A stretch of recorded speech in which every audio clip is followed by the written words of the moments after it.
Right now at noon, truck stop giant Pilot Flying J is laying off dozens of employees at its Knoxville headquarters. WBIR 10 News reporter Jim Matheny has the very latest from corporate offices in West Knoxville. Well, the work week started here at Pilot Flying J with some people out of a job. High-level sources within the company told 10 News approximately 50 people are being laid off.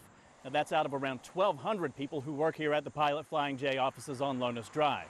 The company's president, Ken Parent, issued a statement saying, "We have a tremendous appreciation for every one of our team members across the country and had difficult decisions to make."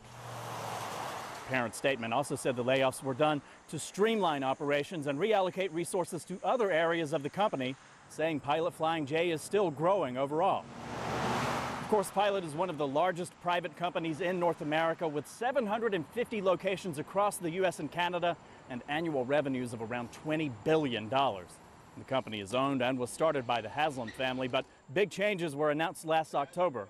That's when CEO Jimmy Haslam announced millionaire Warren Buffett was buying a huge stake of Pilot Flying J. Buffett's Berkshire Hathaway bought 38% of the truck stop chain last year, with the Haslams still holding on to more than 50% of the company. But that balance will be shifting over the next few years.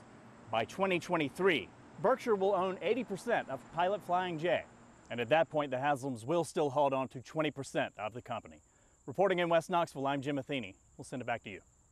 Jim, thank you. And Pilot Flying J says it's building 9 new stores this year and has opened 15 already. It's also planning to create 17 truck care centers. We'll keep you updated on any new developments in this story on our website at WBIR.com.